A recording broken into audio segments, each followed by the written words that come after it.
Unit 12, Listening and Speaking. Natural Disasters.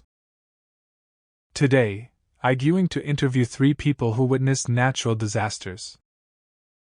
The first is Lewin Moore, whose native town in Tegale, Irrawaddy region. Lewin Moore, tell us about the worst natural disaster you have experienced throughout your life.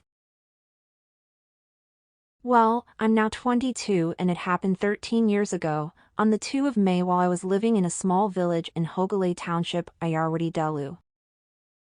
Cyclone Nargis hit our area, which is vulnerable to cyclones as it is full-lying and open to the sea. As it was a storm surge, the winds pushed a wall of water inland.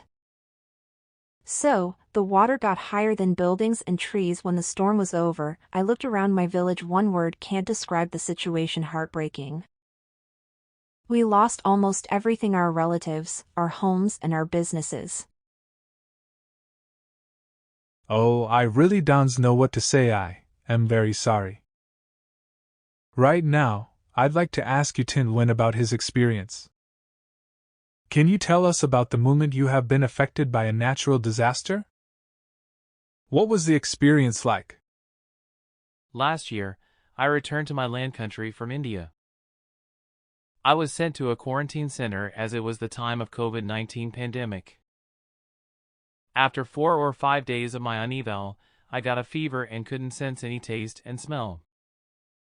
So, I had to undergo the swab test and the experience was very uncomfortable.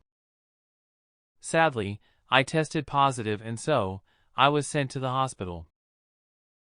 I was lucky enough, unlike other serious cases, I didn't have much difficulty in breathing. I was discharged from the hospital after I tested negative of coronavirus for 2 times. That 1 month was quite a hard time for me. I'm so sorry to hear that. Now, Dawkin Ma, can you tell us about the natural disaster you have witnessed in your life? What was it like? One fine afternoon in August 2016, my family and I were going around the temples in Bagan. Suddenly, I felt movements on the ground and felt eerie. As soon as we realized that it was an earthquake, we ran out from the temple quickly.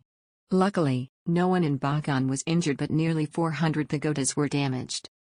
Struck by a 6.8 magnitude earthquake, the place looked shredded, with collapsed walls, piles of rubble and brick debris littering the archaeological zone. That's a shame. Well, this is the end of our interview. Thanks for sharing your experiences with us. Thank you, all the listeners, for being with us.